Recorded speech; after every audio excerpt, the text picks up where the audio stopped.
তোমাদের সামনে 12টার সময় ছাড়বো ভিডিওটা, কিন্তু হয়ে উঠলো না, জানো তো। এসি সার্ভিস করতে চলে এসেছিলো, একটু লেট হয়ে গেল। তা আজকে কিছু কথা আছে যে সে কথাগুলো তোমাদের সঙ্গে শেয়ার না করে আমি পারছি না, তার জন্য আসলাম এই সময়ে তোমাদের সামনে ভিডিওটা নিয়ে।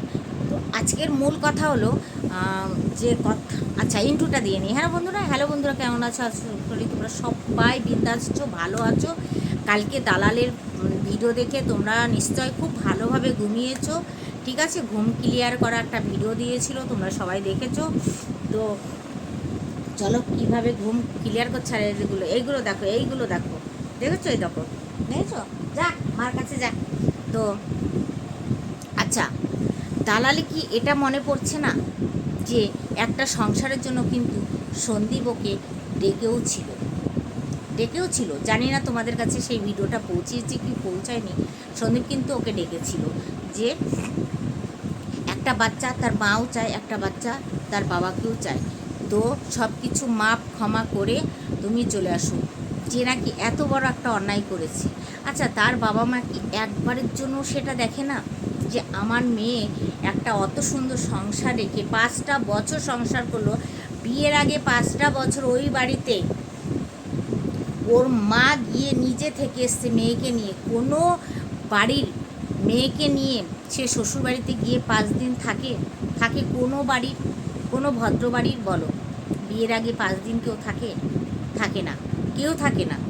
সে লাভ ম্যারেজ হলেও থাকে না, কিন্তু এই মেয়ে গিয়ে মা সমেত থেকে এসেছিল। তখন দেখেনি সন্দীপরা কীরকম, সন্দীপ চুল্লুখোর কী কর দেখেনি তখন। এখন বিচার করতে বসেছে। কি বিচার? যে না, সন্দীপ চুল্লু খায়, 10 টাকার চুল্লু খায়। আর এখন যার সঙ্গে গেছে বন্ধুরা, তার সঙ্গে কেমন ছেলেটা, কেমন সে তো একদম মানে এত ড্রিঙ্ক করে থাকে কি বলবো। মানে ও একরকম মদের উপরে ভেসে বেড়ায়, কথা ঠিক করে বলতে পারে না। আজকে যে 5টা বছর যে অত্যাচারটা গামলা এখানে হয়নি, ওর মার কাছে হয়নি, মানে ও শ্বশুরবাড়িতে হয়নি, সরি বন্ধুরা, যে শ্বশুরবাড়িতে হয়নি 5টা বছর, সেই মানুষটা আজকে এই 9 মাসে কী অত্যাচার সহ্য করছে আমরা দেখতে পাচ্ছি না? আমরা সব দেখতে পাচ্ছি।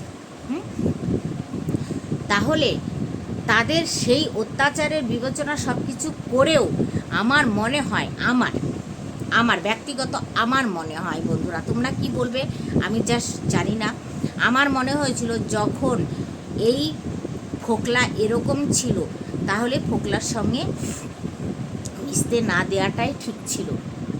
আসলে মেয়েটাকে তো 6টা মাস সে বাবার বাড়িতে বাবা রাখতে পারতো, 6টা মাস। কেন ভাইয়ের বিয়েতে সে উপস্থিত থাকতে পারলো না? কিসের জন্য থাকতে পারলো না? কারণটা কি? তখনকার কারণটা কি? পরকিয়া করে চলে গেছে। তো এখন কি করছে বাবার বাড়িতে বসে বসে? বাবার বাড়িতে দিনে যেইটুকু আসে, যেটুকু থাকায় ওটুকু বুলক দেয়, দিয়ে চলে যায় ঘোনাতে। সেটাকে আমরা দেখতে পারি না, বুঝতে পারি না? সব বুঝি। দেখো, বুদ্ধি না কম বেশি সবার মাথায় আছে, শুধু যে এই দালাল এর মাথায় আছে তা না। একটা বাচ্চার মা অত খুঁজলানো কিসের এত খুঁজলানো? হ্যাঁ, এত খুঁজলি কেন শরীরে থাকবে? বাচ্চা যখন হয়ে যায় না, ভালোবাসাটা তখন ভাগ হয়ে যায়, স্বামীর প্রতি ভালোবাসা অর্ধেক হয়ে যায়, সন্তানের প্রতি অর্ধেক চলে আসে। হ্যাঁ, তারপরে তুমি স্বামীকেও ভালোবাসছো, সন্তানকেও ভালোবাসছো, তারপরে অপর একটা মানুষকে তুমি সেই ভালোবাসা কয়জনকে দেওয়া যায়? কয়জনকে? হ্যাঁ, মা বাবার ভালোবাসা আলাদা, শ্বশুর শাশুড়ির ভালোবাসাটা। দেখো, আমরা মেয়ের জাত, গলাটা প্রচণ্ড খুসখুস করছে গো। আমরা মেয়ের জাত কী করি? বাবা মা মানুষ করে, বড় করে, তারপরে আমাদের নিয়ম অনুসারে যা যুগ হয়ে আসছে, তারপরে কিন্তু আমাদের মেয়ের জাতকে পরের বাড়ি যেতেই হয়। সে যত লাখপতি হোক, করোড়পতি হোক, আরবপতি হোক, তার মেয়েকেও পরের বাড়িতে দিতে হয়। সেটা কিসের জন্য? সেটা নিশ্চয়ই তোমাদের ভেঙে বলতে হবে না, তাই না বন্ধুরা? ভেঙে বলতে হবে না। কিন্তু আজকে যে গামলার যে কাজটা করেছে, একদম কি উচিত হয়েছে? তার মা বাবা তাকে কিভাবে মেনে নিল? এইটা কি উচিত করেছে? আমার মতো মা হলে, বা আমার মা বাবার মার মতো মা হলে, চুলের মুঠিটা নিয়ে এসে না ওই বাড়িতে ফেলে দিয়ে দিতাম, যে বাবা হাড়গুলো আমার, বাদ বাকি তোমার। এটা এটা আমি বিচার করব না? কীরকম মা বাবা, কীরকম মা বাবা যে একটা দুধের বাচ্চাকে রেখে এসে মায়ে নিয়ে যায় ফোকলার সঙ্গে লাড়ে লাপ্পা করতে। এই মার শিক্ষা, এই মার শিক্ষা। হ্যাঁ, আর সেখানে ফুল দমে মস্তি করছে, ড্যান্স করছে, ড্যান্স। কি ঠাকুমা, সত্যি এরকম ঠাকুমা থাকলে না ঘরে ঘরে কোনো নাতি নাতনিরা সংসার হবে না। লাড়ারাপ্পা করতে করতেই জীবনটা চলে যাবে। কোনো এরকম ধরনের ঠাকুমা আমি জীবনে দেখিনি। আমরা যখন ছোট ছিলাম, 8-9 বছর বয়স ছিল, 10 বছর বয়স ছিল, তো আমরা জানো তো মেয়েরা একটু মাথা টাথা হাঁচড়ায়, তো সন্ধ্যাবেলায় বা সন্ধ্যার পরে যদি আমরা একটু মাথায় চিরুনি দিতাম, আমার ঠাকুমা না আমাদেরকে বলতো, এই চিরুনি দিতে হয় না রাত্রির বেলায়, মাথায় চিরুনি দিতে হয় না। হ্যাঁ, তার কারণটাও বুঝিয়ে দিত যে পিছলে জন্মে বেশ্যাঘরে জন্ম হয়, তো চিরুনি দিতে হয় না মাথায়। এটা আমাদের ঠাকুমা এইভাবে আমাদেরকে শিখিয়েছে যে নোংরা ঘরে জন্ম হতে হয়।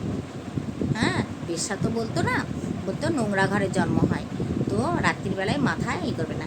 তা আমরা কী করতাম, বিকাল হতে না হতেই, তখন তো আমাদের এত ফেস ওয়াশ ছিল না, মুখে একটু সাবুন দিয়ে, তা আমার মার কাছে আসতাম, চুল বেঁধে দিত, দিয়ে একটা কাজলের ছোট্ট টিপ দিয়ে পাউডার ঘষে দিত, যাও হয়ে গেল তোমাদের মেকআপ, সাজা পূজা।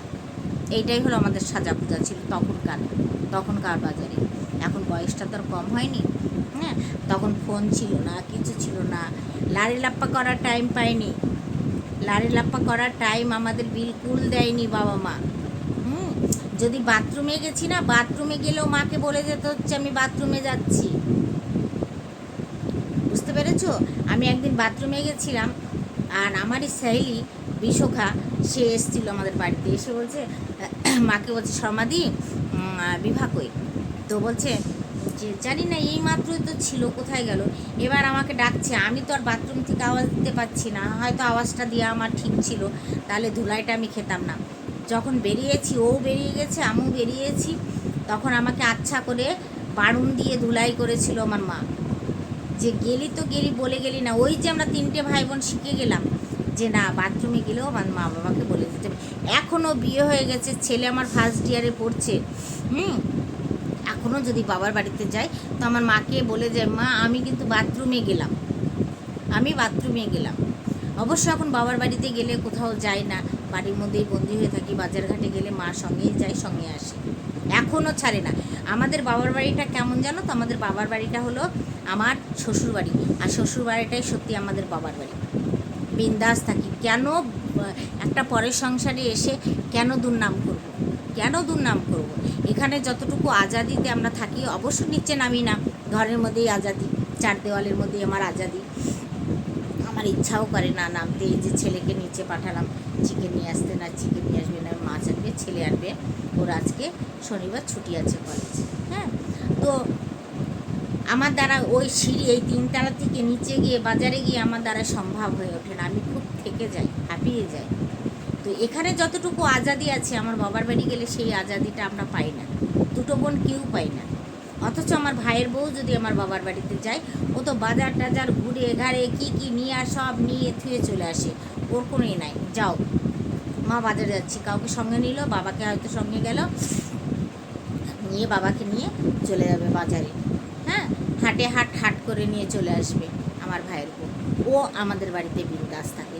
আমার মা বাবার দুর্নাম, আমার ভাইয়ের বউকে যদি আমি পাশে বসাতে পারতাম, আজ অবধি আমার মা বাবা দুর্নাম করতে পারবে না। 25 বছর বিয়ে হয়ে গেল, 25টা বছর, কিন্তু দুর্নামও করতে পারবে না। হ্যাঁ, আর আমার মার হাতে খেয়ে না, ও তো এমনি এরকম, আরও এরকম হয়ে যায়, নড়তে পারে না। আর আমার মায়ের রান্নার তারিফও এত করে আমার ভাইয়ের বউ।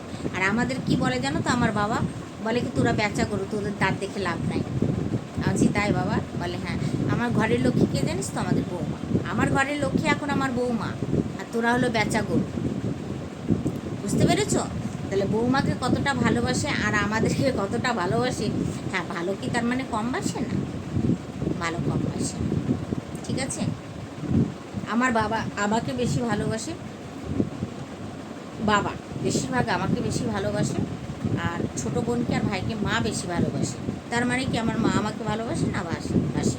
আমার বাবা কি ওদের ভালোবাসে না? বাসে। বাচ্চা 2-3টে হলে এই ভাগ ভাগ চলে আসে। তার মধ্যে প্রেম কি করে ঢোকে এটা আমি বুঝতে পারলাম না, যে বন্ধুরা প্রেম কি করে চলে আসে একটা জীবন। এটা আমি বুঝতে পারছি না, বোঝার বাইরে। একটা সংসার, এত সুন্দর সংসার, আজকের দিনেও আমি গামলাকে এটাই বলবো, দেখ গামলা, তুই যদি এখনও পারিস, এখনও, এটা আমরা মেয়ের জাত বলে বলছি, একটা সংসার ছাড়া না খুব কষ্ট। একটা আসলে তুই ওইভাবে সংসার করিস নি তাই বুঝবি নি। একটা সুচ যদি হারিয়ে যায় না তো আমি কাঁদতে বসি, আমার সুচটা কোথায় গেল, কোথায় গেল আমার সুচটা, আমি কাঁদতে বসি। সত্যি কথা, যে আমার সুচটার দাম 5 টাকা নিয়েছে, এখানে 5 টাকা, পশ্চিমবাংলায় কত আমি ঠিক বলতে পারবো না, কিন্তু এখানে 5 টাকা একটা সুচের দাম। ঠিক আছে, বাঙালি মার্কেটে চলে যাও, সুচ নিয়ে আসো। হ্যাঁ, তো একটা সুচ যদি হারিয়ে যায় না, ওই 5টা টাকার জন্য আমি কিন্তু কাঁদতে বসি। কিন্তু গামলা তো ভরা ভরা সংসার পেয়েছে। হ্যাঁ, সব কিছু শাশুড়ির, একটা ছেলের, একটা বউ, একটার বউ, আমরা যেরকম 3টে জায়ের কিন্তু ভাগ ভাগ হয়েছে, তাই না? কিন্তু ও তো সম্পূর্ণ সব কিছু ওর। তাহলে এত সুন্দর একটা সংসার ছেড়ে কেন আর একটা মানুষকে প্রেম করতে হবে, আর তার সঙ্গে যাওয়ার জন্য আমার একটা দুধের বাচ্চাকে ছেড়ে রেখে আমাকে চলে যেতে হবে? এটা কি ঠিক কথা?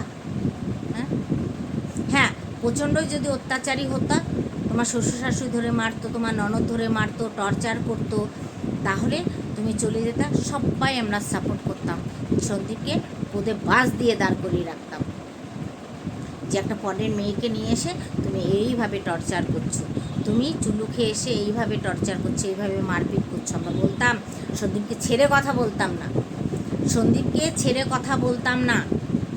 কিন্তু আজকে ছেড়ে কথা এই কারণেই বলতে হচ্ছে যে আজকে যে কাজটা গামলা করেছে একদমই ভালো করেনি। হ্যাঁ, অনেকে বলছে যে আমরা একটা মাকে সাপোর্ট করছি। কোন মা? কিসের মা? যে নাকি বাচ্চাটাকে যাওয়ার সময়, যে বন্ধুরা আমাকে কমেন্ট করেছো তাদেরকে আমি বলছি, যে বন্ধুরা বলছো যে একটা মাকে সাপোর্ট করছি, কিসের মা? কার মা? বাচ্চাটার মা। বাচ্চাটা যখন বসেছিল সোফার উপরে, যেদিন 17 তারিখে রাত ছিল, সেদিন কিন্তু বাচ্চাটা বারান্দার সাথে সোফার উপরেই ছিল। তখন বাচ্চাটাকে কোলে নিতে পারেনি একটা মা। তার আগে সে আইডি প্রুফ, ব্যাগ, সোনা দানা, কাপড় চুপড়, তার কাছে ওইগুলো মেটার হলো, বাচ্চাটা কিছু না, কিচ্ছু না। এখন তোমার বাচ্চার জন্য দরদ উতলি উঠছে, যেরকম দুধ উতলি উঠে সেইভাবে। হ্যাঁ, এই দরদ উতলানো যে যারা দেখছো না, যারা সাপোর্ট করছো, গলত করছো। এখনও ওর কাছে টাইম ছিল, সন্দীপের কাছে কেচ খামালি করার আগে অগত সন্দীপের সঙ্গে আমনাসামনি বসে, দুই তরফ থেকে বসে একবার যাহাতে বিচার হয়েছিল, তারপরেও কিন্তু আবার বিচার ডাকা উচিত ছিল। কেন করেনি গামলার বাবা মা? কেন করেনি? কিসের জন্য করেনি? হ্যাঁ, তো চলো বন্ধুরা, মনে হয় কেউ এসছে আমার গেট ঠকঠকাচ্ছে। তো ভিডিওটা আমি এই অবধি শেষ করলাম, এইখানেই, পরে নিয়ে আসছি নেক্সট ভিডিও। তোমরা সবাই ভালো থেকো।